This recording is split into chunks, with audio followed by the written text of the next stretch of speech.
আসসালামু আলাইকুম গাইস, তো কেমন আছো তোমরা সবাই? আই হোপ তোমরা অনেক বেশি ভালো আছো। সো চলে আসলো গার্লফ্রেন্ড যখন ইংলিশ ম্যাম গল্পের পার্ট 111।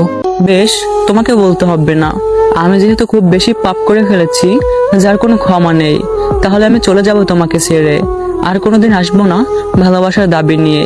বলেই স্বামী আমার কাছ থেকে হাত ছাড়িয়ে হাঁটা ধরবে, অমনি আমি ওর হাতটা টান দিয়ে আমার বুকে জড়িয়ে ধরে বললাম, কোথায় যাবি তুই আমাকে ছেড়ে? আমিও যাব তোর সাথে, সেই অচিনপুরের অচেনা পথে। হাঁটবো দুজন একসাথে, দু হাত ধরে। আমার কথা শুনে স্বামী আমাকে জড়িয়ে ধরে কান্না করতে করতে বলল, তাহলে আমাকে এত কষ্ট দিলে কেন? আমি ওর চোখের পানি মুছে দিয়ে কপালে একটা চুমু দিয়ে বললাম, সরি জান পাখি, আর কখনো কষ্ট দিব না, এখন শুধু সুখ দিব। বলেই ওর ঠোঁটে আমার খেলাম। প্রায় 10 মিনিট পরে ছেড়ে দিলাম। সামিয়া হাঁপাতে হাঁপাতে বলল, যা দুষ্ট, এতক্ষণ কেউ করে? আমিও মুচকি হেসে বললাম, তাহলে একটু শিখিয়ে দাও। সামিয়া বলল, এখন নয়, বিয়ের পরে। আমি ওর দিকে এগিয়ে যেতে যেতে বললাম, ওরে বাবা তাই নাকি? সামিয়া বলল, এই একদম ভালো হবে না কিন্তু। আচ্ছা আমাদের মেয়ে কই? মামুনি আমি এখানে। পিছন থেকে কথাটা কে যেন বলল। আমি পিছনে তাকাতেই বড় একটা শখ খেলাম, কেননা দরজার কাছে দাঁড়িয়ে আছে মিম আর নেহা। আর যাকে দেখে আমি সব থেকে বেশি অবাক হলাম তিনি হলেন প্রিন্সিপাল স্যার। আমি ভাবতেছি, স্যার এখানে কেন? স্যারকে এখানে দেখে আমি কিছুটা লজ্জা পেলাম, কারণ একজন কলেজের প্রিন্সিপাল সামনে একজন ম্যামের সাথে রোমান্স করাটা লজ্জারই ব্যাপার।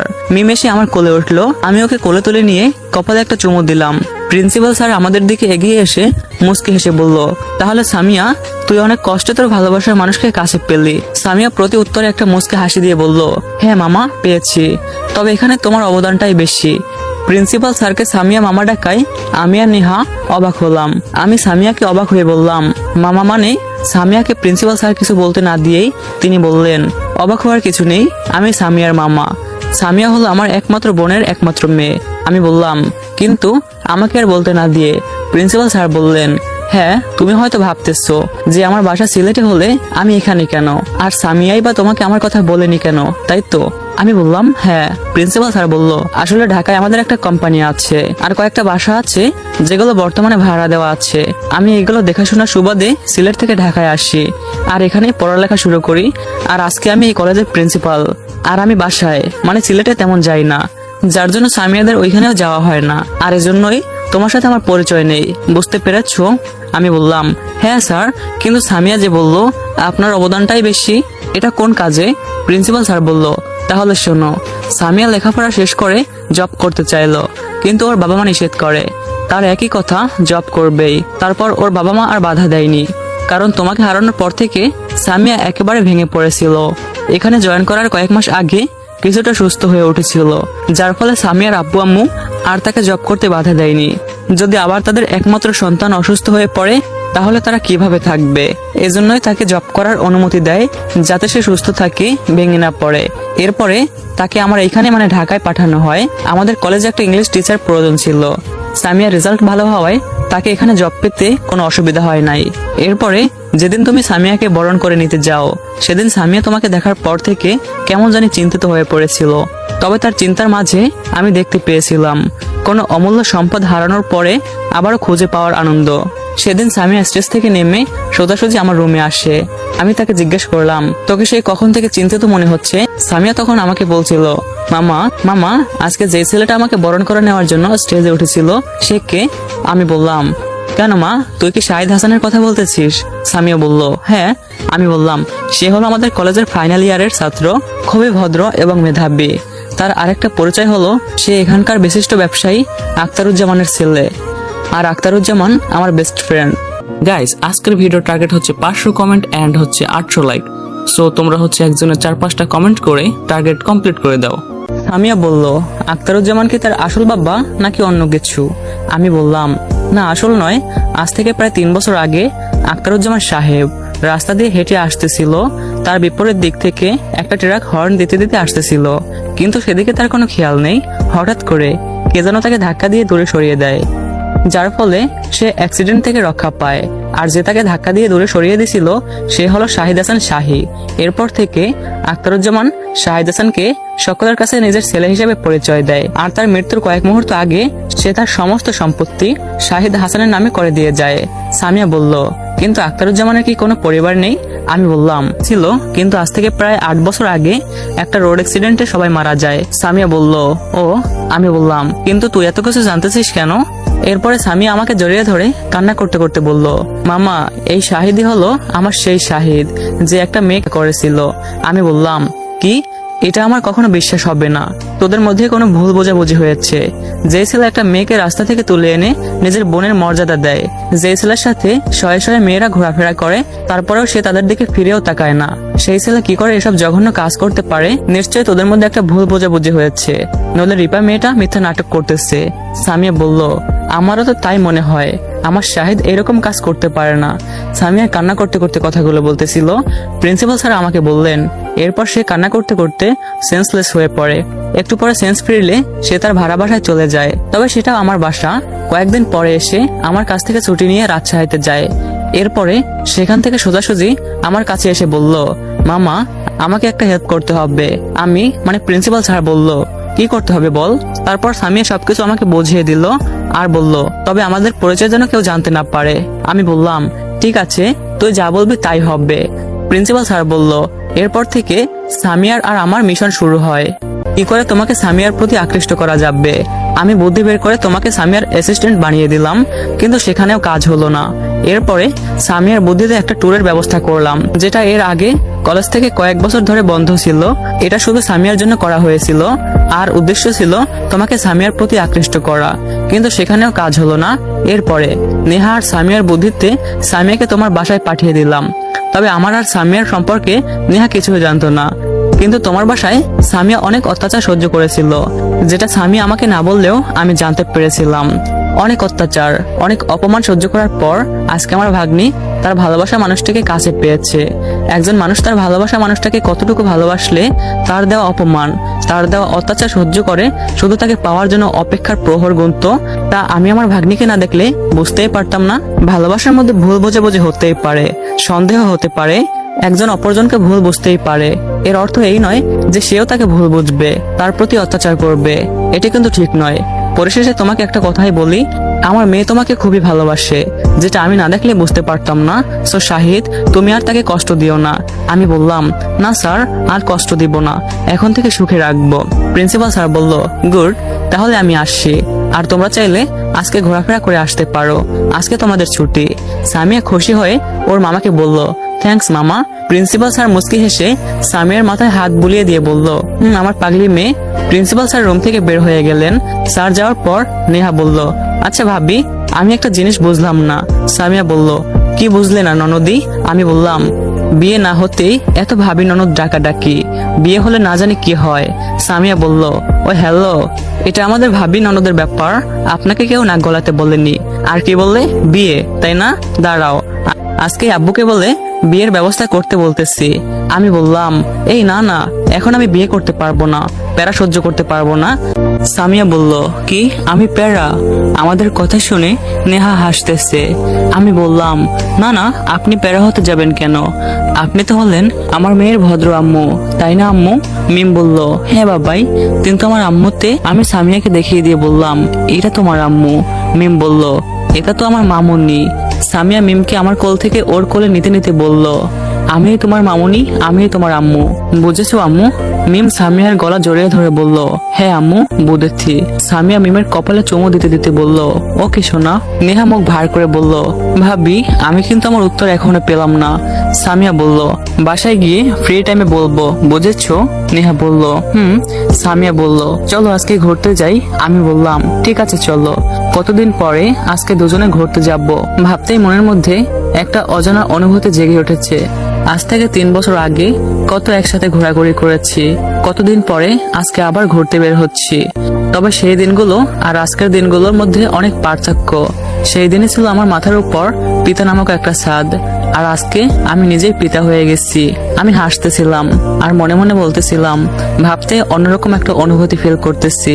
আজকে আমার কাছে একটা নিষ্পাপ মেয়ে আসছে, একটা সরল মনের বোন আছে যার মধ্যে নেই কোনো অহংকার। তাকে যদি বলি, আপু তোর কিছু জামা কাপড় লাগবে, সে বলে, না ভাইয়া আমি এতেই ঠিক আছি। অন্য কেউ হলে হয়তো আমার সম্পদের বড়াই করে নিজে আধুনিক হয়ে থাকতো, কিন্তু আমার বোন ঠিক তার বিপরীত। যাই হোক, সামিয়া, মিম, নেহা আর আমি সামিয়ার রুম থেকে বের হয়ে ক্যাম্পাসের দিকে হাঁটতে শুরু করলাম। ক্যাম্পাসে পৌঁছতেই আমার বন্ধুরা আমাদের সামনে এসে উপস্থিত হলো। আমি কিছু বলতে যাবো, তার আগেই রিয়াদ বলল, কি মামা কোথায় যাও? আমাদের বাজির কথা মনে নেই?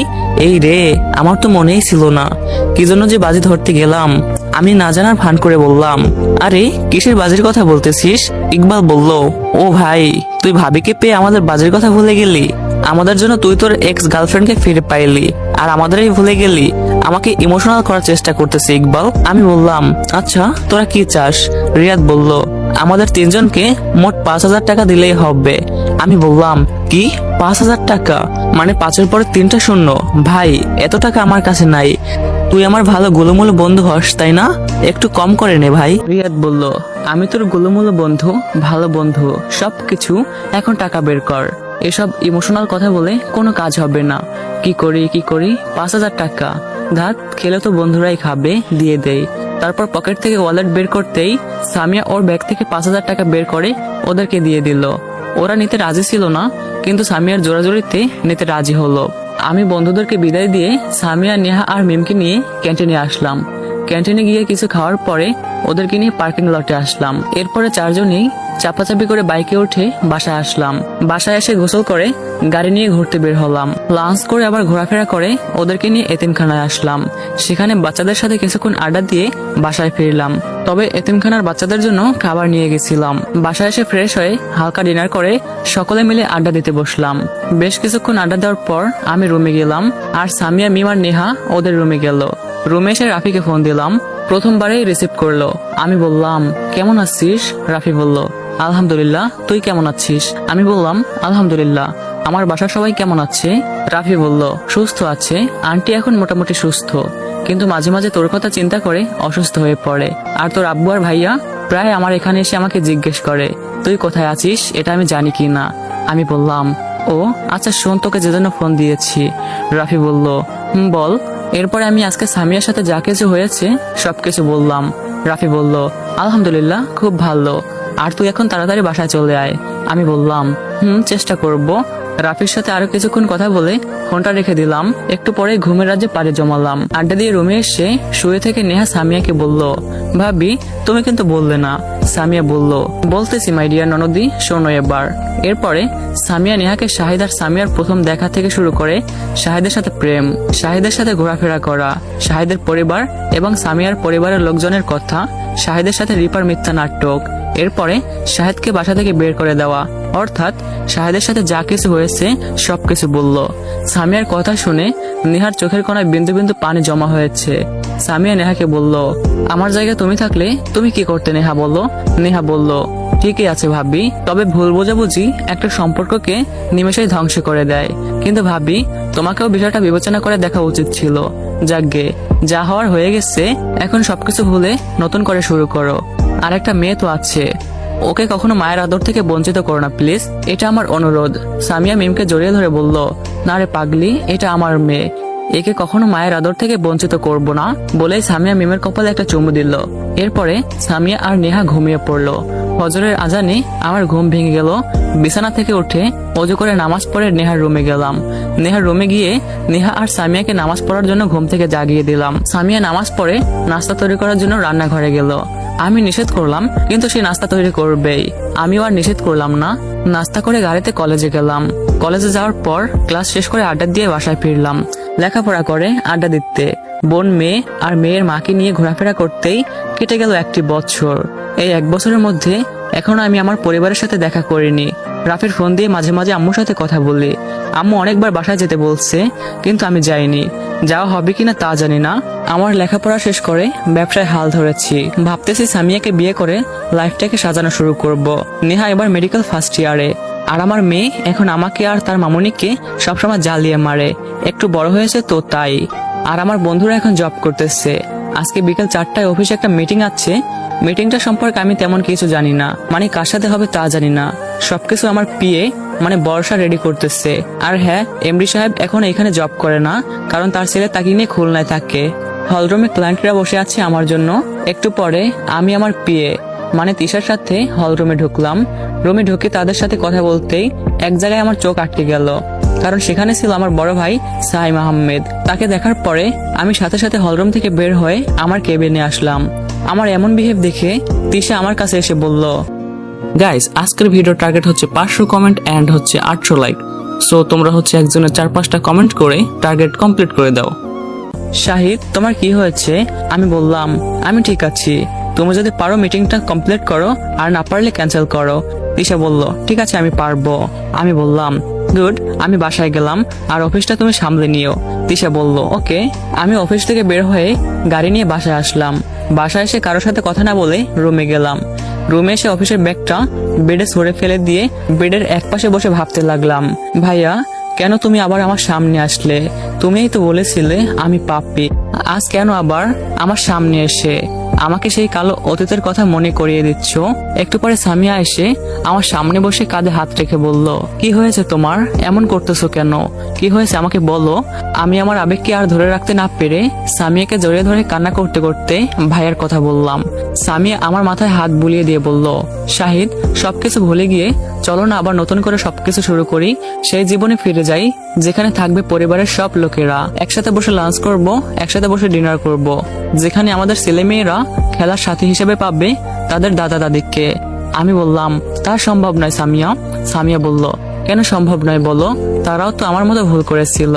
আমাকে যদি মাফ করতে পারো তাহলে তাদের কেন পারবে না? মনে করো তোমার ছেলে যদি একটা মেয়ের সাথে একা একটা রুমে থাকে, আর মেয়েটা যদি মিথ্যা চিৎকার করে তোমার ছেলেকে দোষী হিসেবে সাব্যস্ত করে, তাহলে তুমি কি করবে বলো? আসলেই তো আমি তো এভাবে কখনো ভেবে দেখিনি। সামিয়ার কথায় লজিক আছে। আমি বললাম, আচ্ছা ভেবে দেখি। সামিয়া বলল, কোনো ভাবাভাবি নেই। আমি আর কতদিন এভাবে থাকবো বলো? আমারও তো শ্বশুরবাড়ি যাওয়ার ইচ্ছা আছে, তাই না? আমি মুচকি হেসে বললাম, ও আচ্ছা তাহলে এই ব্যাপার, বলবে তো? তাহলে এদিকে এসো। সামিয়া বলল, আমি এখন এসব চাই না, একেবারে বিয়ের পর। আমি সামিয়াকে কাছে টেনে নিয়ে বললাম, তা তো বললে হবে না জান পাখি। সামিয়া বলল, এই না। আমি ওকে আর কিছু বলতে না দিয়ে ওর ঠোঁট গিয়ে দিলাম। একটু পরে সামিয়া রেসপন্স দিতে লাগলো। হঠাৎ করে আমার মেয়ে এসে বলল, কি ব্যাপার তোমরা এখানে লোমান তুত্তে তো, আর আমরা তোমাদের দাঁততেতি তুতলিয়ে তুতলিয়ে কথাগুলো বলতেছিল। আসলে বয়সটা ঠিকই বেড়েছে, কিন্তু কথাগুলো এখন স্পষ্ট হয়নি। আমি সাথে সাথে সামিয়াকে ছেড়ে দিলাম। আমার মেয়ে ফিকফিক করে হেসে দৌড়ে এসে ওর মায়ের কোলে উঠে বসলো। আমাদের দুজনের বিয়ে না হওয়ার পরেও মিম আম্মু বলেই ডাকতেছে। বলে, আপনারা কিছু মাইন্ড করিয়েন না, কয়েকদিন পরে বিয়ে করে ফেলবো। আপনাদের সকলের দাওয়াত, তবে গিফট ছাড়া বিয়েতে কেউ আসলে তার দাওয়াত বাতিল বলে গণ্য করা হবে। সামিয়া নিচের দিকে তাকিয়ে বলল, মেয়ের সামনে মান সম্মানটা খাবে আমার। ফ্রেশ হয়ে এসো, একসাথে ডিনার করব। আমি কিছু না বলে ফ্রেশ হতে গেলাম। ফ্রেশ হয়ে ডিনার করতে নিচে গেলাম। এরপরে ডিনার করে আড্ডা দিয়ে রুমে এসে শুয়ে পড়লাম। সকালে আমার মেয়ের ডাকে ঘুম ভাঙলো। আমার মেয়ে এসে আমাকে বলল, বাবাই কালা দিনও তোমালে দাঁততেছে। আমি বললাম, ঠিক আছে আম্মু, তুমি যাও, ফ্রেশ হয়ে আসতেছি। মিম বলল, আচ্ছা বাবাই। ফ্রেশ হয়ে সিঁড়ি দিয়ে নিচে নামতেই ড্রয়িং রুমের সোফায় আমার নজর গেল। বসে থাকা লোকদেরকে দেখে আমি সিঁড়িতেই দাঁড়িয়ে গেলাম, কারণ তারা হলেন আমার বাবা মা, ভাই আর ভাবি। তাদের দেখার পর আমার চোখ দিয়ে পানি পড়তে লাগলো। কতদিন পরে আজ সেই চেনা মুখগুলো দেখতেছি। যদিও আমি লুকিয়ে লুকিয়ে তাদের দেখেছি, কিন্তু সেই দিনের দেখা আজকের দেখার অনেক পার্থক্য আছে। আমাকে দেখার পর আম্মু এসে আমাকে জড়িয়ে ধরে কান্না করতে করতে বলল, কেমন আছিস বাবা? আমাদের কথা কি তোর একবারের জন্য মনে পড়েনি? শরীরের কি অবস্থা করেছিস? আম্মু চোখে মুখে চুমু খেতে লাগলো। আমিও আম্মুকে জড়িয়ে ধরে কান্না করতে করতে বললাম, তোমাকে ছাড়া কি করে আমি ভালো থাকি আম্মু? অনেকক্ষণ ধরে কান্না করার পর আম্মু একটু শান্ত হলো। তবে আজকের এই কান্নাগুলো অনেক হারানো রত্ন ফিরে পাওয়ার কান্না, যেটা কষ্টের কান্না নয়, যেটা হলো সুখের কান্না। আমি আম্মুকে নিয়ে আব্বু আর যারা ছিল তাদের সামনে গিয়ে বসতেই আব্বু আমাকে জড়িয়ে ধরে কান্না করতে করতে বলল, আমাকে মাফ করে দাও বাবা, আমি বিনা দোষে তোমাকে বাসা থেকে বের করে দিয়েছি। আমি আব্বুকে জড়িয়ে ধরে বললাম, সি আব্বু, এসব কি বলতেছো? ছেলের কাছে কখনো বাবা মাপ চায়? আর আমি তোমাদের অনেক আগেই ক্ষমা করে দিয়েছি। শাহেদের আব্বু শাহেদের কথা শুনে আবারও ফুপিয়ে ফুপিয়ে কান্না করতে লাগলো। মনে মনে ভাবতেছে, আমার ছেলে আমাদের এত ভালোবাসে, আর আমরা তার উপর একটা মিথ্যা অপবাদ দিয়ে তাকে বাসা থেকে বের করে দিয়েছি। আমি আব্বুকে ছাড়িয়ে দিয়ে ভাইকে জড়িয়ে ধরে কান্না করতে লাগলাম। কতদিন পরে আজকে আমাদের দুই ভাইয়ের একসাথে দেখা। ভাইয়া কান্না করতে করতে বলল, প্লিজ শাহিদ, তুই আমাদের ক্ষমা করে দে, আমরা না বুঝে তোকে বাসা থেকে বের করে দিয়েছি। আমি বললাম, ভাইয়া, আমি তোমাদের সকলকেই ক্ষমা করে দিয়েছি, কারো প্রতি আমার কোনো রাগ নেই। আমার জায়গায় যে কেউ থাকলে তাকে ওই পরিস্থিতির শিকার হতে হতো। সো বাদ দাও এসব। কি করব বলেন? তারা হয়তো না বুঝে আমাকে বাসা থেকে বের করে দিয়েছে, তারা ভুল বুঝে আমাকে কষ্ট দিয়েছে, কিন্তু আমাকে দেওয়া কষ্টগুলো তাদের দেওয়া ভালোবাসার কাছে নিমেষেই হার মেনে নিবে। গাইস, তোমরা বুঝতেছো গল্পের শেষটা কতটা সুন্দর হতে যাচ্ছে?